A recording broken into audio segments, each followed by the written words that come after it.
In the frozen mountains of 1880s Montana Territory, a widowed schoolteacher was about to unlock a door that had remained sealed for 3 months. What started as settling a dead man's estate took a shocking turn when she discovered furs that whispered in the dark and burned warm as living flesh. June Callahan wasn't your typical frontier woman. For 7 years, she had spent her life teaching in St. Louis classrooms. Known for her methodical mind and refusal to accept easy answers, when she inherited her uncle Silas's remote trading post and found 43 shimmering pelts locked behind iron-braced doors, she had no idea she was walking into a battle between railroad greed and ancient guardians. June chose to listen to the voices humming through, the first voices that belonged to spirits trapped between human and beast, a choice that would lead to a burning ceremony on a windswept ridge and a confrontation with men who would kill to possess what she protected. What began as an inheritance of debt and silence would become a covenant with the land itself. The Montana Valley would never be the same after a schoolteacher learned that some things aren't meant to be owned, only honored, returned, and remembered. Before we jump back in, tell us where you're tuning in from. And if this story touches you, make sure you're subscribed, because tomorrow I've saved something extra special for you. The trading post looked like something the mountains had tried to swallow and then spit back out. Weathered planks the color of old bone, a porch that sagged in the middle like a tired spine, shutters that clapped against the walls every time the wind gusted, which was always. This was the inheritance. This and a dead man's silence. I arrived on a Tuesday. The probate rider met me at the edge of the property with a leather pouch that jangled when he handed it over. Inside, a tarnished ring too large for any of my fingers and a bundle of keys strung on iron wire. 7 keys in total. Some brass, some iron, one that looked like it had been filed down from something else entirely. Your uncle's effects, the rider said. His breath fogged in the cold air. Post office has the deed transfer. Sheriff Holt says to stop by when you're settled. He paused, looking past me at the building. Place has been shut 3 months now. Locals won't come near it. I didn't ask why. Men like him expected women to ask why, and I'd stopped giving men what they expected years ago. He tipped his hat and rode off, leaving me alone with the wind and the keys and a building that hummed with the kind of silence that isn't silence at all. The first key opened the front door. It scraped and stuck, then gave with a groan that echoed through the empty interior. Inside smelled like cedar and dust and something else, something faintly sweet and wrong, like fruit left too long in the sun. The main room stretched wide, counter along one wall, shelves mostly bare. A pot-bellied stove squatted in the corner, its chimney pipe disappearing into the rafters. I set my traveling bag on the counter and walked the perimeter. My boots left prints in the dust. No one had been here since Silas died. The locals' fear was that thorough. Behind the counter I found his handwriting, a scrap of paper pinned to the wall with a bent nail. The ink had faded to brown, but the words were clear enough. Count what is owed to the land first. I read it 3 times. Counted what is owed, not what is earned, not what is kept, owed. The second key opened a back room that served as an office. Desk, chair, filing cabinet with a rusted lock. Ledgers stacked on shelves. A window so dirty it turned daylight into twilight. I'd come back to this room. There were answers here, buried in numbers and notations. The 3rd, 4th, and 5th keys opened various cabinets and storage bins. Mostly empty. A few scattered goods. Tins of tobacco. Rolls of canvas. A crate of tin cups that rattled when I moved it. The 6th key didn't fit anything I could find. The 7th key was different from the others, heavier. The metal darker, almost black. It had a strange weight to it, like it wanted to pull toward something. I held it up to the fading light and saw intricate scrollwork along the shaft. Not decoration, deliberate marks, worn smooth by handling. I found the door it belonged to on the north side of the building. It was set apart from everything else, reinforced with iron braces that looked newer than the rest of the structure. The wood was thick, solid, no window, no gap beneath the threshold. But there was a draught. I could feel it when I stood close. Warm air seeping from the seams, like breath held too long. I touched the lock but didn't insert the key. Not yet. Something made me wait. That's when I heard the wings. A raven landed on the ridge beam above the door. Big one, glossy black, with eyes that caught what little light remained. It cocked its head and looked at me. Not the way birds usually look at people, with that quick, disinterested flick. This one held my gaze like it was measuring something. "Well," I said aloud, "you live here too?" The raven ruffled its feathers and settled, still watching. I pocketed the dark key and walked back inside.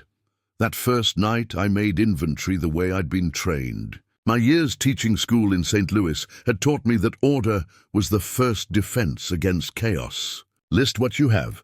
Count what's missing. Find the pattern. Silas Callahan's trading post had more missing than present. The stove smoked when I lit it, filling the room with a bitter haze that made my eyes water.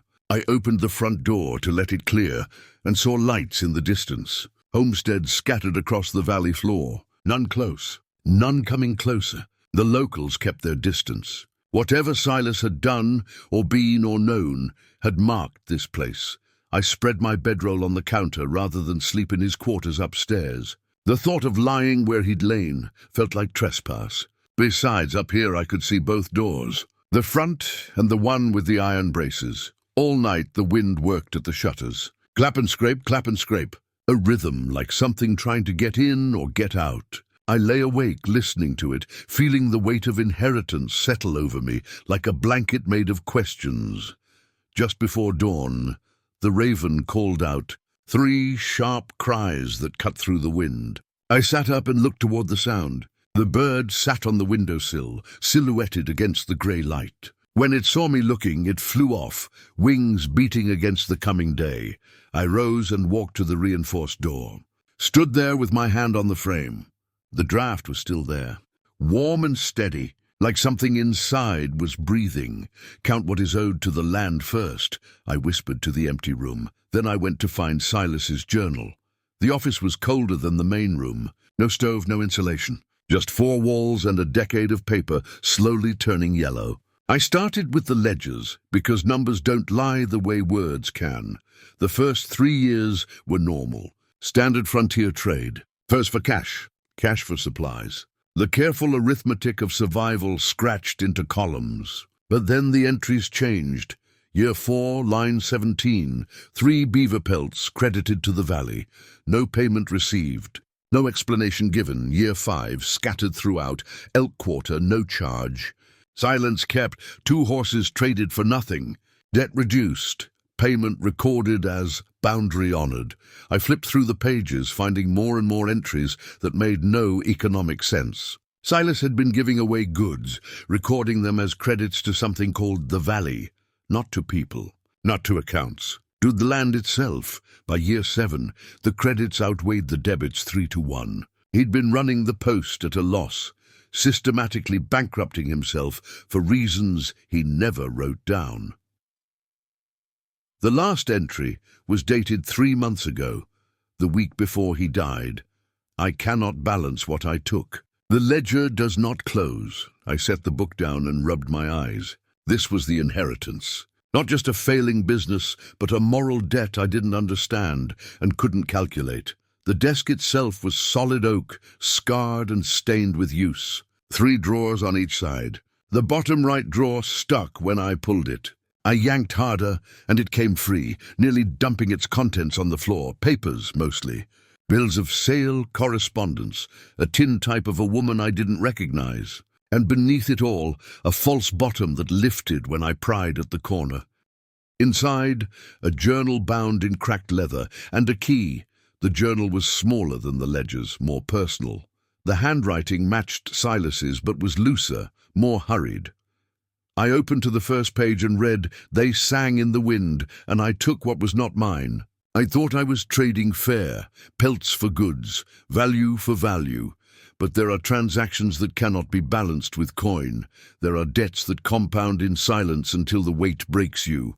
I hear them at night now, through the walls, through the locked door. Voices that aren't voices. The furs remember what they were, what they protected, what I took. My hands started shaking. I flipped through the pages. Most entries were short, fragmentary, confessions without context, but 3 symbols appeared. Again and again, drawn in the margins, a crescent track like a paw print, a cross-hatched eye, a river spiral. Near the end of the journal, one passage was longer than the rest. Mina 2 Rivers came today, said her father disappeared looking for the guardian pelts, said I was keeping them when they should have been returned. I told her I run a business, not a shrine. She left sage and bone on my doorstep, a warning or a blessing, I don't know which. The pelts hum at night. I can hear them through the door. Closing the post was meant to protect them, protect everyone. But I think now it was only cowardice. A man who steals and then locks the evidence away is not a guardian. He's just a thief with a conscience that woke up too late. The last page was blank, except for 3 words. Forgive me, June. I set the journal down carefully, like it might shatter.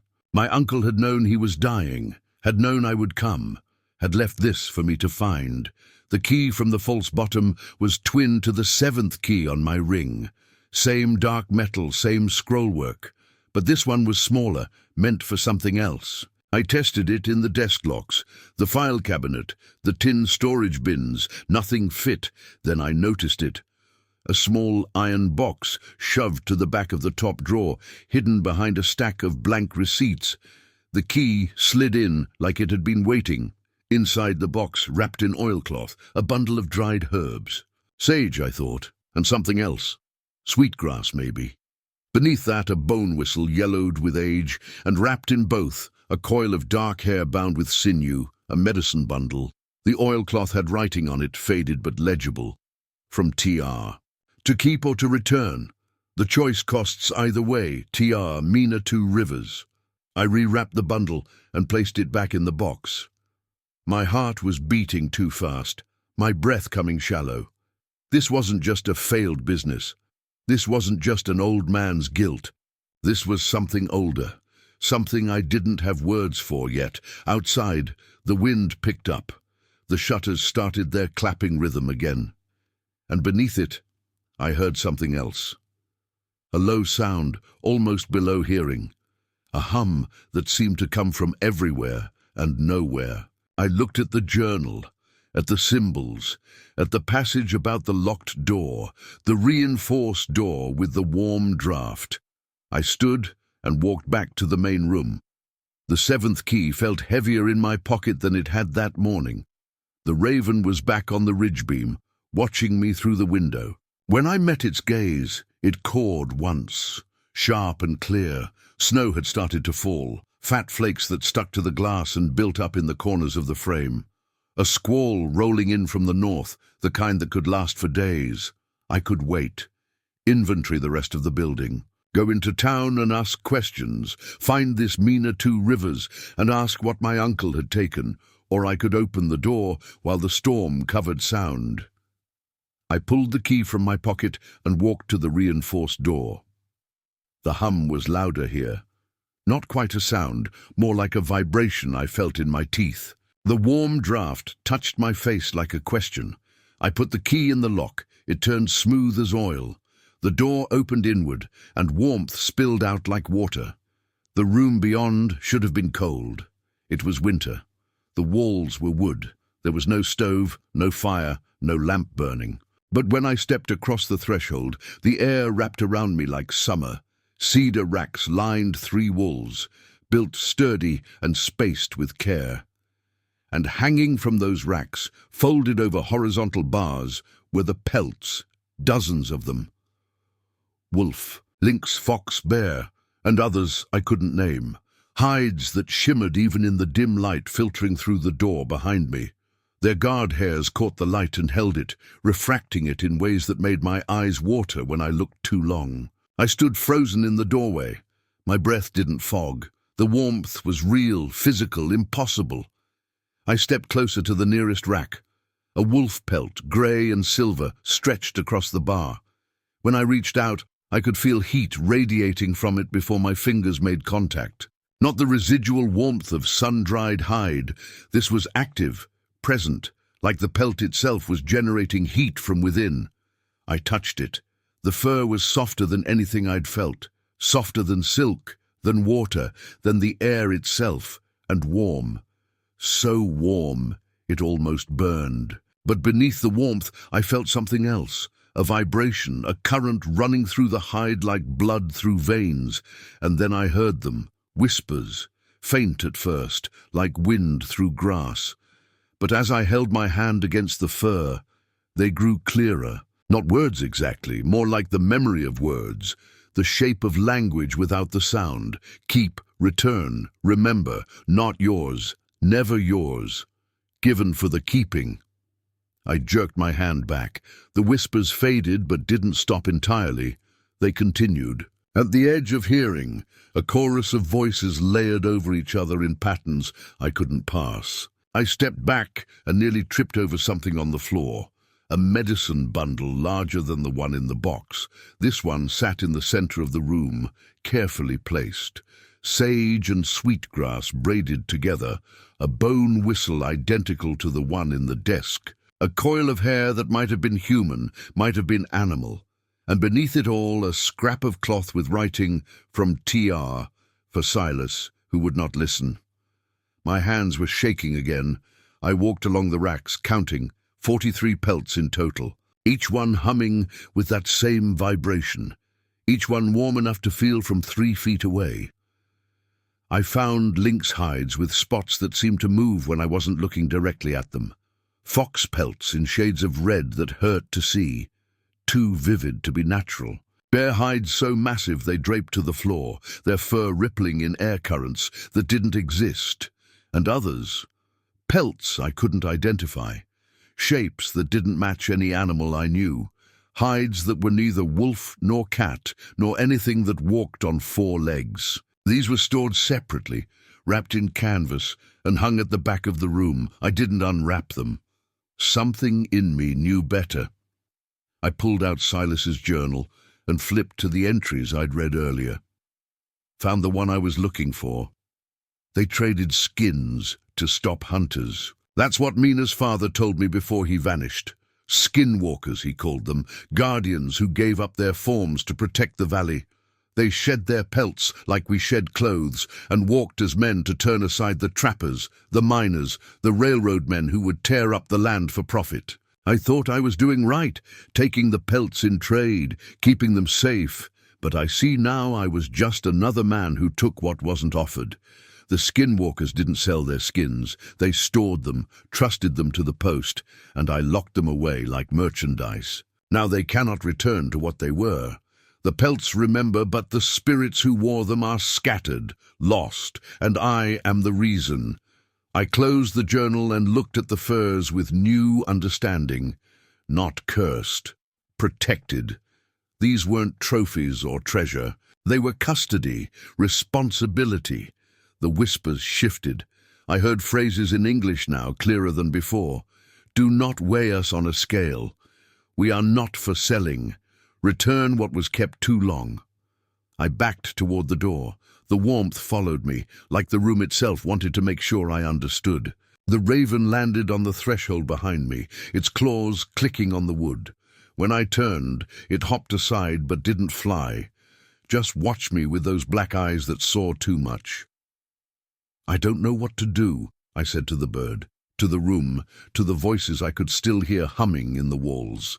The raven cocked its head. Beyond it, through the open doorway, snow swept down in thick sheets. The storm had come in full force. Wind screamed outside, but inside the storeroom the air stayed unmoving, warm, waiting. I stepped out, shut the door, and turned the key. The warmth vanished instantly, replaced by the building's usual chill. Still I could feel traces of it, ghost heat against my skin, echoes of whispers fading from my ears. I spent the rest of the day scrubbing and sweeping, coaxing the stove to burn clean. Labor to quiet my thoughts, but it failed. Each time I passed that reinforced door, I felt the warmth bleeding through, heard the murmurs just below understanding. When night fell, I lit a lamp and read Silas's journal again, this time searching for what I'd missed. I found the argument with Mina Two Rivers' father, notes about men seeking the Callahan pelts, and pages of Silas trying to settle a debt he couldn't name. One entry stood out. Sheriff Holt came by. Said a railroad man's been offering money for rare furs. Told me I should sell, that the railroad's coming whether I want it or not. I refused. Some things aren't for sale. Some debts can't be paid with coin. He left angry. I think the railroad already paid him, the kind of money that makes a man forget who his friends are. So there were others who knew. And Silas had said no. That night I dragged my bedroll close to the stove, tried to sleep. But the whispers had followed me out of the storeroom, faint but relentless. Return, remember. Time grows short. I lay awake, feeling the warmth seep through the floorboards. The raven perched above me, silent. Outside, the storm clawed at the post. Inside, voices of what had once been human sang in a language older than words. Sometime after midnight, I heard footsteps crunching through snow. 2 sets, circling. I sat up and gripped the stove poker. The steps paused at the door. No knock, no words. Only breath and the sense of being watched, then retreat. 1 set north, 1 south. I went to the window once they'd gone. Tracks in the snow, 2 sizes. And around each, melted rings, as if whoever left them burned too hot for the world to hold. I looked at the locked door, the one that kept in the heat, the whispers, and 43 pelts that still remembered being alive. In the morning, I'd find Mina Two Rivers. I'd ask what Silas took, what I needed to return. I'd learn the rights to undo what he couldn't, but that night, I locked every window and door, poker in hand, and lay listening to voices that shouldn't exist, songs about debts I'd inherited. The raven dropped something on the sill, a red glass bead, warm as blood. When I picked it up, it burned softly against my palm. A warning or an offering? I closed my fist around it and waited for dawn. By morning, the storm had passed, leaving a world of sharp, glittering snow. I watched the valley from the window, coffee metallic on my tongue. No smoke, no movement, only silence and memory. I needed answers. Were the voices warning me or calling me deeper? I did what a schoolteacher does best. I tested. First test, I unlocked the storeroom and lifted a fox pelt, russet, light as air. The whispers softened. When I set it in the main room, they dwindled to a low hum. Returned it, and they swelled again. They needed the cedar, the room, each other. Second test, I blew the bone whistle. No sound, at least none I could hear, but the wind outside halted mid-gust. Then the raven cried 3 times, and the wind came roaring back. Third test, I read aloud the journal's passage about skinwalkers trading forms. The whispers changed. Words nearly clear now, like understanding, like recognition. I was about to try a 4th test when I heard sleigh runners over snow. I locked the storeroom and peered out. 2 men. One driving, one sitting back in comfort. The second man's coat gleamed with money. I hid the key in my pocket, smoothed my skirt, and opened the door. The man in the fine coat stepped down. Mrs. Callahan, or Miss, my condolences. Elias Rourke, Northern Pacific Railroad. This is Sheriff Holt. The sheriff nodded, grim. I didn't invite them in. The post is closed, I said. Of course, Rourke said smoothly, already stepping forward. Just a business matter that may help your transition. Holt's eyes swept the room. Searching, I let them in. Better to learn what they wanted. Rourke circled the space, appraising. Your uncle was a careful man. Difficult to deal with, but admirable. What kind of dealings? Acquisitions. I represent collectors of rare items, cultural artifacts. Your uncle had some. Pelts particularly. His eyes lingered on the closed door. Remarkable pelts my clients would pay dearly to possess. I found nothing of the sort, I said evenly. Strange, he replied, smiling without warmth. A Cree woman complained to the authorities that your uncle was holding guardian pelts, sacred items. Priceless to some, profitable to others, so that's how he knew. Mina's warning had reached him. I wouldn't know about that, I said. My uncle was a trader, not a collector. Holt shifted. Miss Callahan, the railroad's coming through this valley. Condemnations filed. You can fight and lose or sell and leave comfortable. Is that the law talking or the railroad? I'm trying to help, he said tightly. No threats, Rourke said, raising a hand. Just facts. The old world gives way to the new. What's sacred to one becomes commerce to another, progress. He drew out a wallet. $5,000, cash, for any unique pelts you may find. 5,000. Enough to start over. Enough to forget. My hand closed around the key. Thank you, Mr. Rourke, I said calmly. But there's nothing here for sale. I opened the door. If that changes, you'll be the first to know. Rourke studied me for a long moment. Then he smiled and put his wallet away. Of course. You'll need time to consider. I understand. He moved toward the door, pausing next to me. But time is something you may not have much of, Miss Callahan. Others are interested. Others less patient than myself. After they left, I watched their sleigh descend the trail until it disappeared into the tree line. Then I checked every window, every lock, every shadow. Under the front door, someone had slipped a sprig of sweetgrass, tied with red thread. A calling card. I picked it up and held it to my nose. It smelled like summer and smoke and something clean that cut through the morning cold. On the back of the sprig, written in charcoal, river cut, noon, come alone. No signature. Didn't need one. I had 3 hours until noon. I spent those 3 hours preparing. Not for danger exactly, but for truth. Sometimes truth is more dangerous than threats. I gathered what I'd need: Silas's journal, the medicine bundle from the desk, the glass bead the raven had left. I wrapped them in oilcloth and tucked them into a canvas bag. Then I locked the storeroom with both keys and pocketed them separately. If someone broke in while I was gone, they'd need more than one lock picked to reach the pelts. The raven watched me from its perch. I left the window cracked and a handful of dried corn on the sill. Not a bribe exactly, more like an understanding between residents. The walk to the river cut took an hour through snow that came up to my knees in places. The trail was barely visible, marked only by the occasional blaze cut into tree bark. I followed them down through pine forest that smelled of sap and cold, and the particular silence that comes when snow muffles the world. The river cut was a narrow canyon where the water had carved through rock over centuries. Steam rose from an unfrozen spring that fed into the main current, creating a pocket of warmth in the frozen landscape. It was here I found her. Mina Two Rivers sat on a flat rock near the spring, waiting. She wore practical clothes, wool and leather, with her dark hair braided back. Her face was calm, unreadable. She held a tin cup of tea in both hands, and next to her, another cup steamed on a stone warmed by the spring.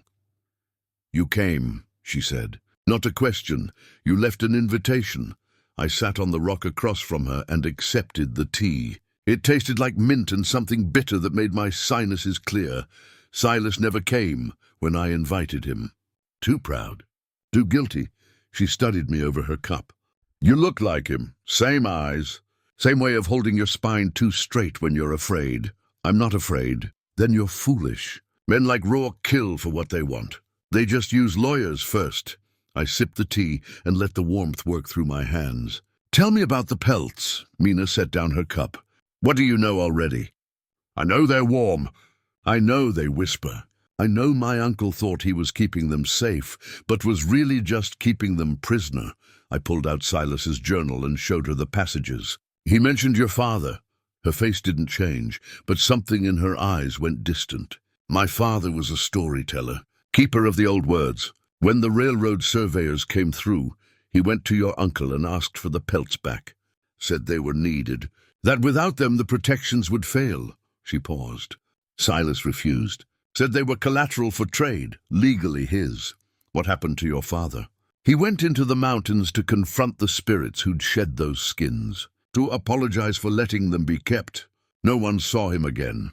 She picked up a stick and drew 3 symbols in the dirt near the spring. A crescent track, a cross-hatched eye, a river spiral. "These are the marks of the guardians: watcher, oath, crossing." They traded their skins to hold back the hunters and the railroad men. Without their forms, they could walk as humans and turn aside those who would destroy the valley.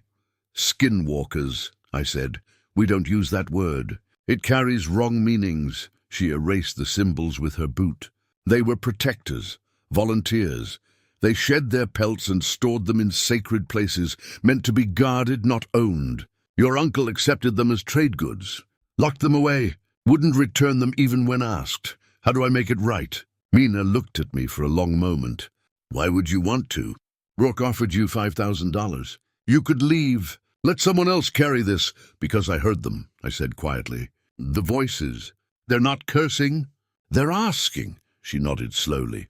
Then you understand more than Silas ever did. She stood and gestured for me to follow. We walked along the river cut until we reached a stone shelf that overlooked the valley. From here, I could see the trading post, small and lonely against the white expanse. The pelts must be returned through fire, Mina said. Burned at the ridge when snow falls. The smoke carries them home, releases the spirits to take back their forms and their duty. Just burn them. Not just. There are words. A ceremony. I can teach you. She turned to face me. But once you do this, Rourke will know. The smoke can be seen for miles. He'll come with men and lawyers and guns if he needs to. Are you willing to face that? I thought about the warm room, the whispers that sounded like relief when I read the truth aloud. The footprints in the melted snow. My uncle's final words. Forgive me, June. When's the next snow? Tonight, maybe. Tomorrow at latest. The storms come quick this time of year. Then teach me the words. We spent the afternoon by the spring.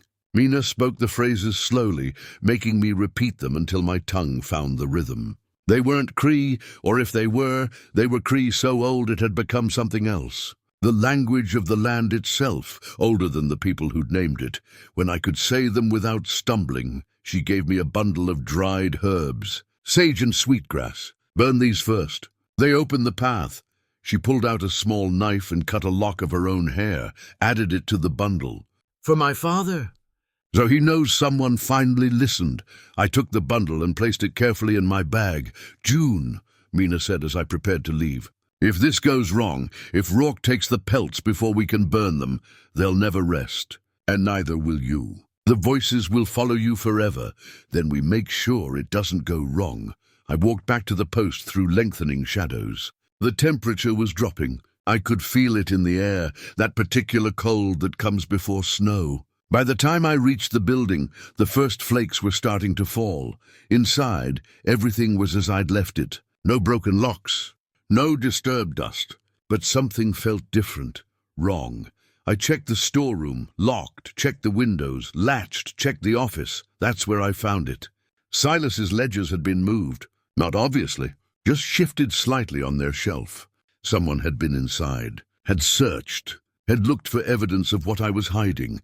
I grabbed the poker from the stove and made a circuit of the entire building. Found nothing, no one.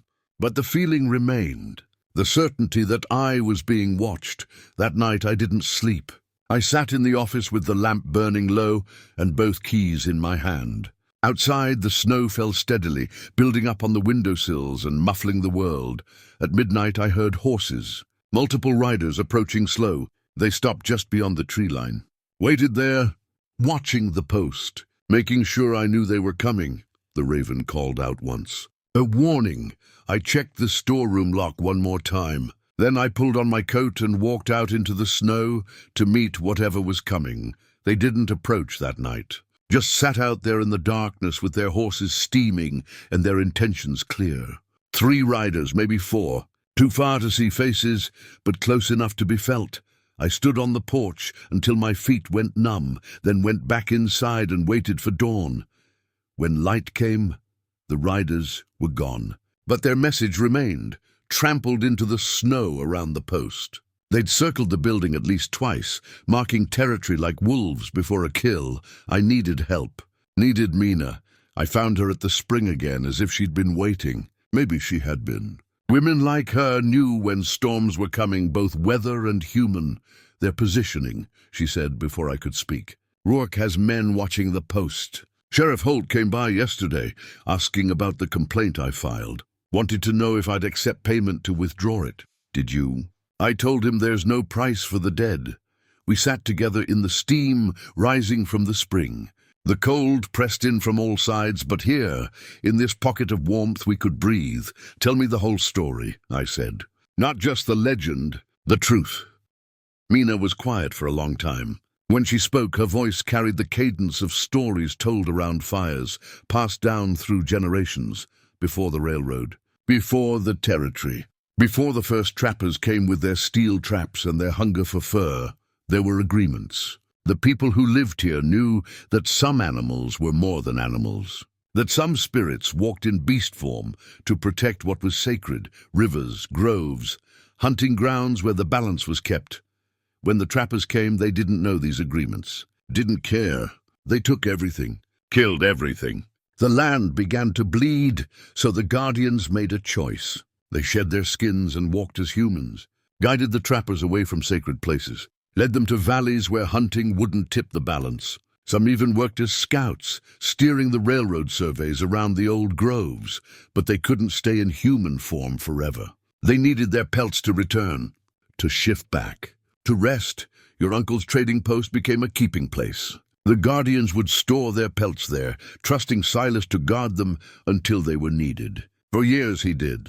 He protected them, refused to sell no matter the price offered, but then something changed. Maybe the isolation, maybe the weight of knowing what he guarded. He stopped seeing himself as a keeper and started seeing the pelts as his, as collateral, as insurance against his own failing business. When my father came to retrieve them, to return them to the guardians who needed to shift back before they lost themselves entirely, Silas refused. Said they were his legal property. Said the guardians had traded them fair. My father tried to explain. Without their skins, the guardians were trapped between forms. Human enough to suffer, beast enough to hunger, neither and both, and slowly going mad. The footprints, I said.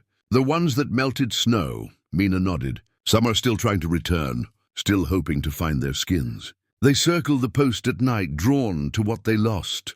I thought about the warm draft from the storeroom, the voices that sang in languages older than English, the pelts that hummed with life they shouldn't have. How do we fix it? The burning must happen at the ridge, at the high point overlooking the valley. When snow falls and the smoke can rise straight. She pulled out a scrap of bark with markings on it. These are the words.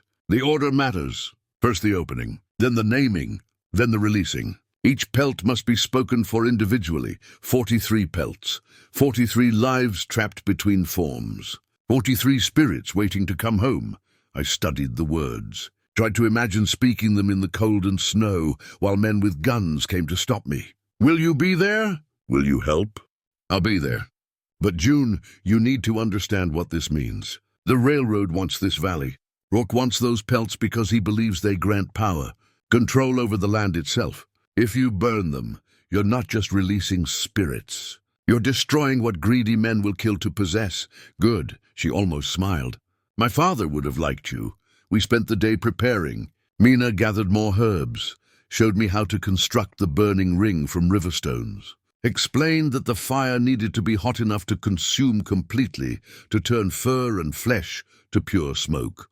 She gave me the bone whistle and taught me when to blow it. 3 times. At the beginning, the middle, the end. The whistle calls the wind, she said. Make sure the smoke rises true instead of scattering. As evening approached, the snow began again. Soft at first, then harder.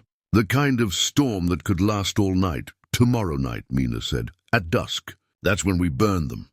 How will I get them to the ridge without being seen? Flour barrels. Load them before dawn. Take the cellar route that leads to the North Trail. I'll meet you halfway with a sled, I nodded. My heart was pounding, but my hands were steady. This was what I'd been left to do, what Silas couldn't finish, what my inheritance truly meant. We parted as full dark came on. I walked back through snow that was already ankle-deep and climbing. Tomorrow night, one way or another, this would end. Morning came grey and heavy with more snow. I started moving the pelts before dawn, working in the dark with only feel to guide me. Each one I took from its rack sang quietly as I folded it into the flour barrels. Whispers of recognition, of hope. The raven watched from the doorway, head cocked. When I'd filled 3 barrels, it flew off toward the ridge, checking the route maybe, or warning Mina. I was loading the 4th barrel when I heard horses, too early. They weren't supposed to come until tonight. I sealed the barrel quickly and pushed it into the cellar chute. Then I locked the storeroom and went to the window, 4 riders this time. Rourke in front, Sheriff Holt beside him. 2 others I didn't recognize. Men with the look of hired work. The kind who did what they were paid to do and didn't ask questions after. I met them at the door, before they could knock. Mr. Rourke, early morning for a social call. Afraid this isn't social. Miss Callahan, he handed me a paper. Official seal, territorial letterhead. Inspection order. Railroad safety. We have authority to examine all structures on proposed route. This isn't on any route. The route changed. Approved last night by emergency committee. His smile was professional, empty. Step aside, please. Sheriff Holt looked at the ground. Wouldn't meet my eyes. I'll need to see proper warrant for entry, I said. This is proper warrant. Holt! The sheriff finally looked up. June, don't make this harder than it needs to be. Let them look. If there's nothing to hide, then there's nothing to find. I held my ground. Come back tomorrow. I'll have my own lawyer present. Rourke's smile disappeared. Tomorrow the route is finalized. Tomorrow we bring sledges and crews to start demolition. He pushed past me into the main room. Boys, check every door. Every lock? I want inventory of everything this place holds. The 2 hired men moved through the post like they'd done this before. Opening cabinets. Checking floorboards. One headed upstairs. One toward the office. The 3rd found the storeroom. Boss, this door's reinforced. Padlocked separate, Rourke walked over. Tried the handle? Felt the iron braces. Miss Callahan, open this door, it's storage. Nothing you'd be interested in. Let me decide that. Open it now. I misplaced the key, he turned to his men. Break it, that's destruction of property, I said. Sheriff, you going to let this happen? Holt stepped forward finally.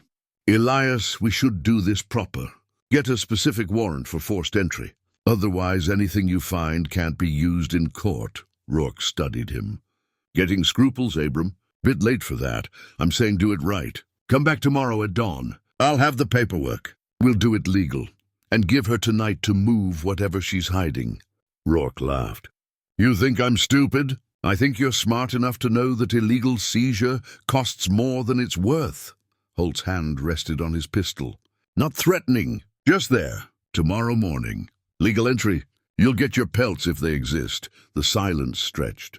Rourke measured odds, measured risks, finally nodded. Tomorrow. Dawn. If that door isn't open, I'm burning this whole post down and sifting the ashes. He left with his men. But as he reached the door, he turned back. Post 2 men on the trail. No one in or out tonight. Understood? Understood. After they'd gone, Sheriff Holt stayed behind. He looked older in the morning light. Tired in a way sleep wouldn't fix. I can't stop him, June. Can't even slow him much. Railroad owns the governor. Owns half the territorial judges. Why are you helping them? I'm not. Not anymore. He pulled out a folded paper. This is what I signed 3 months ago. Agreement to facilitate Northern Pacific acquisitions. They paid off my debts. Gave me a bonus. Blood money. Yes. He pushed the paper across the counter. Silas tried to warn me. Told me once you sell your conscience, you can't buy it back at any price. He met my eyes, finally. He was trying to protect those pelts. Not hide them. Protect them. I understand that now. What changed? I went up to the ridge yesterday. Found tracks in the snow. Barefoot tracks, in winter. Leading from nowhere and ending at a drop-off like whatever made them just stepped off into air. He touched his holster. I don't believe in spirits, June. Least I didn't. But I believe something's wrong here. Something older than railroad profits. Then help me. How? Give me tonight. Keep his men away from the post. Just until dawn. After that it won't matter. He was quiet for a long moment. Then nodded.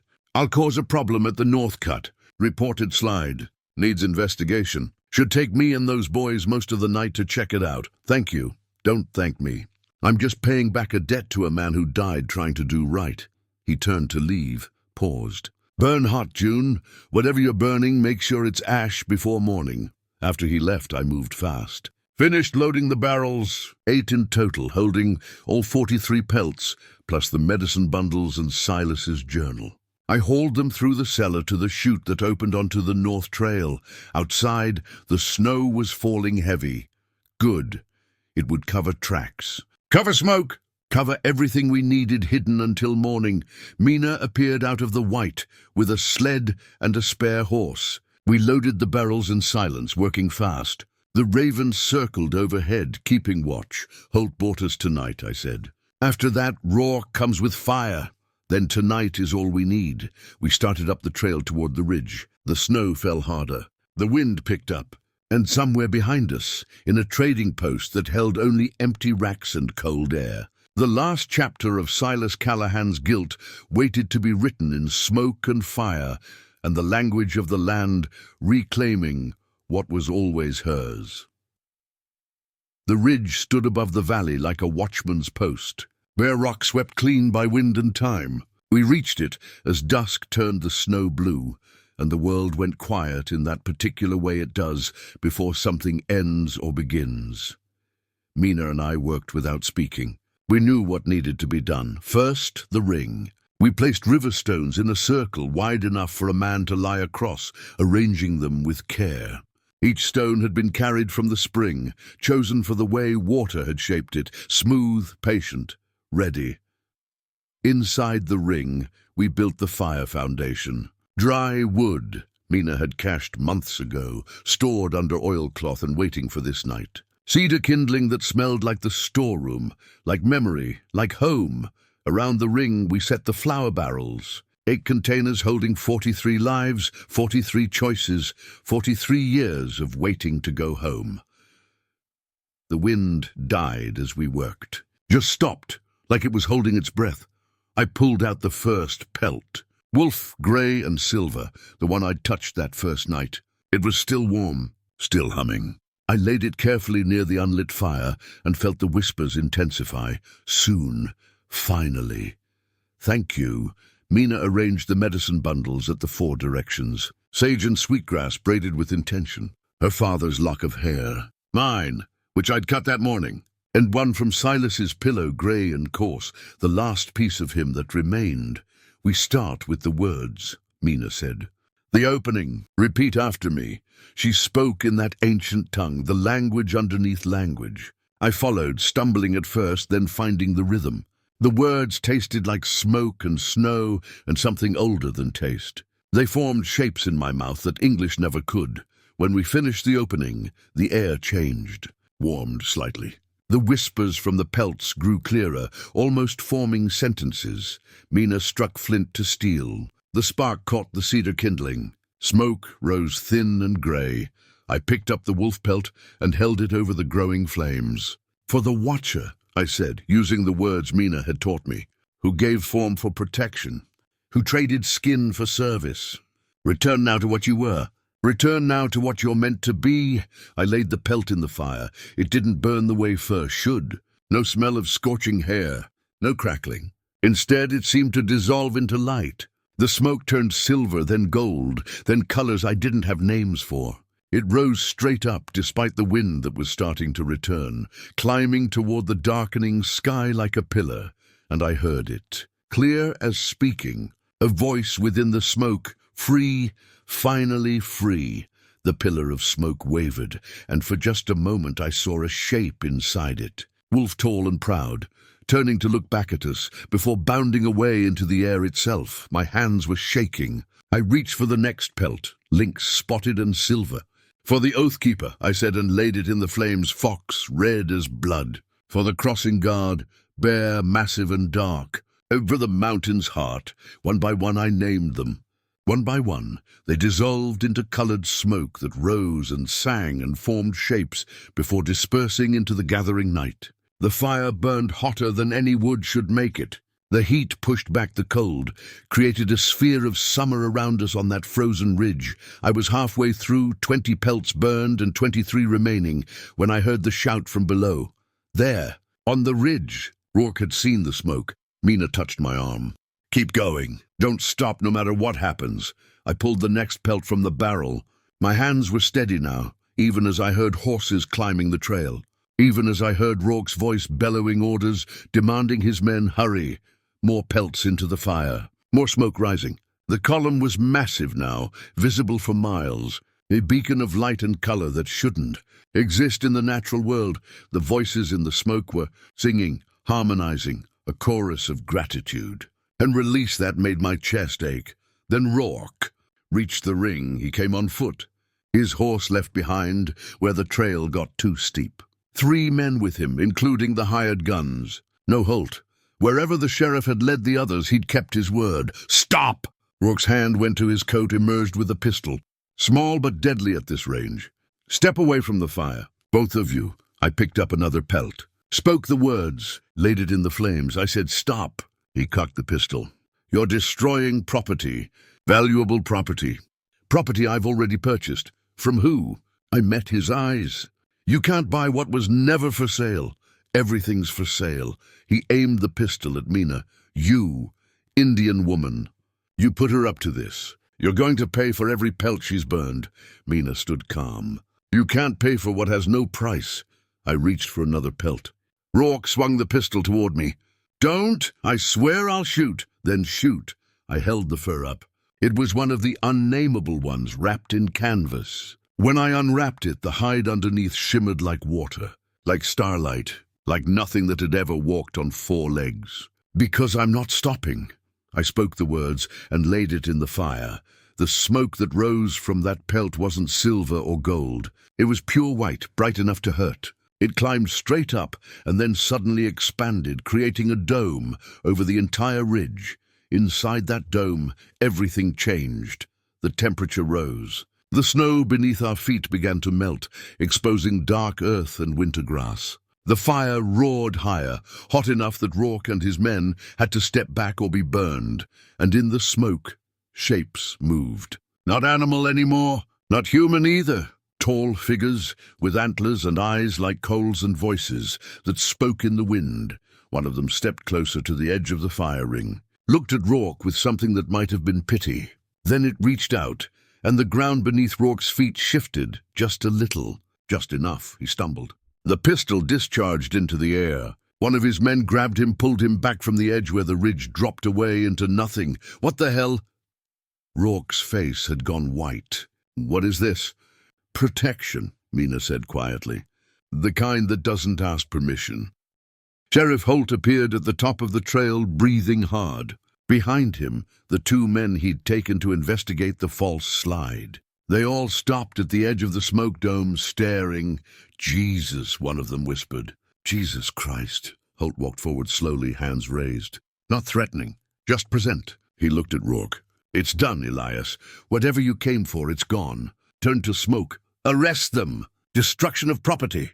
Theft? Whose property? Holt asked. You got papers proving ownership?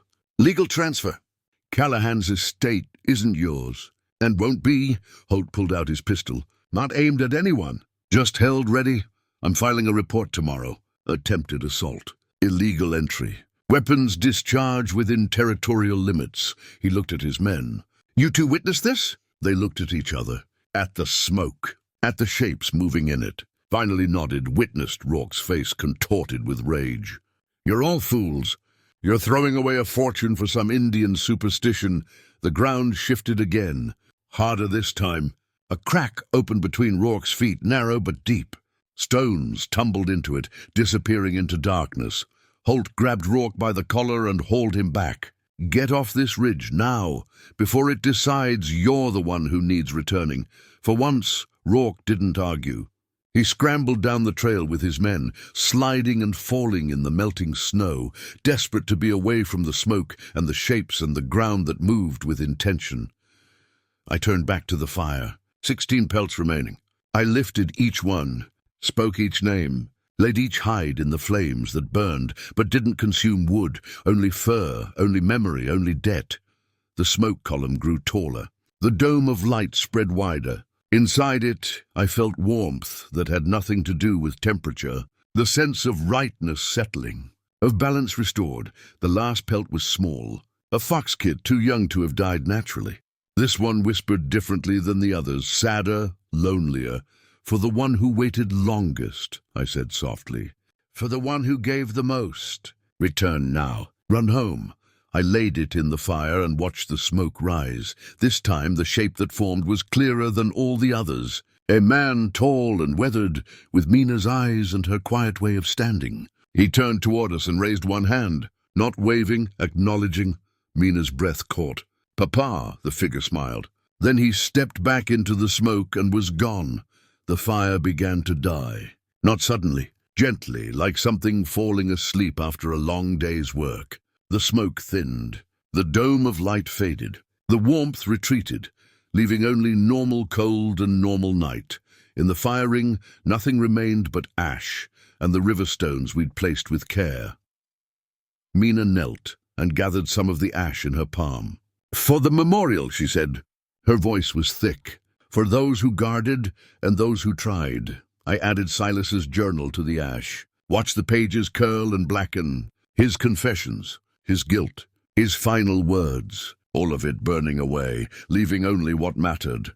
We left one bundle untouched in the cooling ashes. The medicine bundle with both our father's hair. A memorial to the men who'd understood too late and died trying to make it right. The raven landed on the largest river stone. It dropped something at my feet. The glass bead, still warm, still glowing faintly. I picked it up and put it in my pocket. A reminder, a promise. A piece of what we'd done here. We walked down the ridge as full dark came on. Below, the trading post sat cold and empty. Tomorrow, Rourke might come with lawyers, might bring claims and writs and all the weight of civilization that believed in ownership over stewardship. But tonight, the valley was whole. The guardians were home, and somewhere in the smoke, still rising, still visible as a thin column against the stars, voices sang in gratitude and release. The whiteout came without warning. One moment, we could see the trail. The next, the world disappeared into a wall of white. Not normal snow. This was wind and ice and fury, a blizzard that came from nowhere and everywhere at once. Behind us, I heard shouting. Rourke and his men, caught on the exposed trail. No shelter, no way down and zero visibility. Mina grabbed my arm. "This way. Stay close." She led us along the ridge edge, moving with certainty even though I couldn't see 3 feet ahead. The wind howled, but somehow didn't touch us. Like we were walking in a pocket of calm, while chaos raged around us. We found the men huddled against a rock face. Rourke's fine coat was crusted with ice. His hired guns looked terrified. One of them was praying in Spanish, words torn away by the wind. Sheriff Holt stood apart, holding onto a pine tree to keep from being blown off the ridge. When he saw us, relief flooded his face. "We need shelter," he shouted over the wind. "This storm's going to kill us." Mina pointed down a narrow cut I hadn't noticed before. "Cave, 20 yards. Follow exactly where I step." She led them down, while I waited at the back, making sure no one fell. The cut was treacherous, icy and steep, but Mina's feet found purchase where there should have been none. The cave entrance was hidden behind a fall of snow. Inside it was small but dry. We crowded in, 6 people pressed together for warmth, while the blizzard raged outside. Rourke's teeth were chattering. His pistol lay forgotten in the snow somewhere. All his refinement, all his threats, stripped away by cold and fear. "What was that?" he whispered. "What did you do up there?" "We returned what you wanted to steal," I said. "Those weren't just pelts. I saw—" He stopped, shook his head. "I saw things that don't exist. You saw what's always been here. You just never bothered to look." One of the hired men spoke up. "I'm done, Mr. Rourke. Whatever you're paying, it ain't enough for this. Spirits and moving ground and storms that come from nowhere." He looked at Mina. "We trespassed on something sacred. I know it, feel it in my bones." The other man nodded agreement. Rourke tried to rally. "You're hired to do a job." "Job's done," Holt interrupted. "Railroad survey's going to show unstable ground. Frequent slides. Not suitable for track laying." He looked at Rourke steadily. "I'll make sure that report gets filed, properly. You'll lose your position. Good. I've earned that and worse." Holt turned to me. "Your uncle tried to tell me this valley was protected, that some places aren't meant to be owned or sold or changed. I thought he was crazy or scared. Now I know he was just wiser than the rest of us. The storm lasted through the night. We took turns sleeping, huddled together for warmth, while the wind screamed outside like something alive and angry.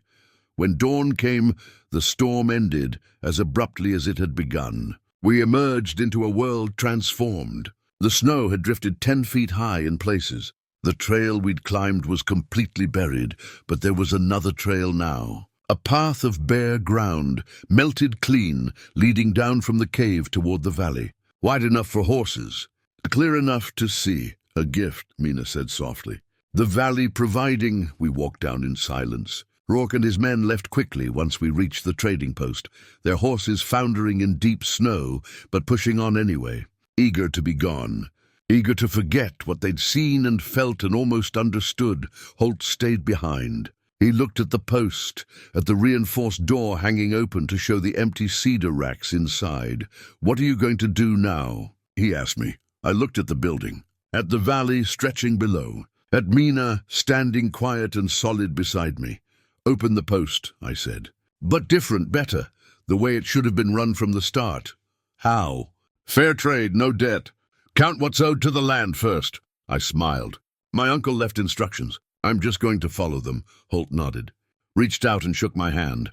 "If Rourke tries anything, if the railroad comes back, you send word. I'll stand with you." "Why the change, Sheriff?" "Because my conscience is expensive, turns out.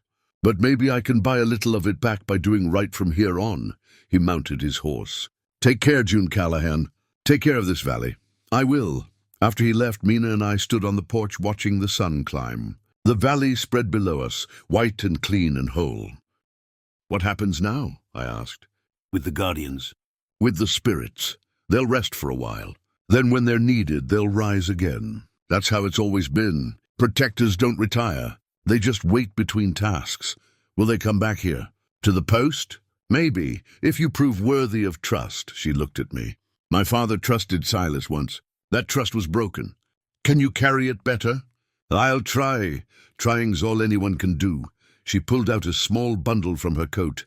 "Seeds," I realized. "Herbs and medicines. For your new inventory. Trade these instead of taking them. Grow them instead of buying them. Teach people the old ways of balance." I took the bundle. "Will you help me?" "I'll teach you what I know. But the post is yours. Your inheritance. Your choice how to carry it." She left as the sun fully crested the mountains, walking down the bare earth trail the storm had left behind. I stood alone on the porch. The raven landed beside me, ruffled its feathers. "Well," I said to the bird, "I guess we have work to do," it cawed once. Agreement, maybe, or just acknowledgement that we'd survived the night and earned the morning. I went inside and began to clean. 6 weeks later, the trading post reopened. I'd spent the time scrubbing and repairing and learning. Mina came most days, teaching me about the herbs in her bundle. Which ones healed, which ones soothed, which ones carried prayers when burned. We planted some in boxes beneath the south windows, winter crops that would grow slowly but steadily. I wrote a new first line in the ledger. Borrowed from Silas's note, owed to the land, paid first. Always. The locals came cautiously at first. A trapper needing coffee. A homesteader's wife looking for thread. They'd heard about the smoke. About the storm. About Rourke leaving in disgrace. And the railroad survey that declared the valley unsuitable. They didn't ask questions. Didn't need to. They saw the change in the post. Felt it in the air. The building was cleaner, warmer, despite having no more heat than before. The raven nested openly in the ridge beam, unafraid. And I traded fairly, sometimes taking less than market value when the person had little to give. "You'll go broke this way," the first trapper told me. "Maybe," I said. "But I won't go hungry and I won't go haunted." Word spread. More people came, not just to trade, but to talk, to rest, to find shelter during storms or bad hunts or hard seasons. The post became what it should have been all along. A sanctuary. A balance point between human need and land's rights. Mina became my partner, though we never spoke the word aloud. She kept her cabin by the spring, but spent 3 days a week at the post, teaching people about medicines and stories and the old agreements that still held if you knew to listen for them. Sheriff Holt visited monthly, always bringing news. Rourke had left the territory under a cloud of accusations. Misappropriation of railroad funds. Attempted fraud.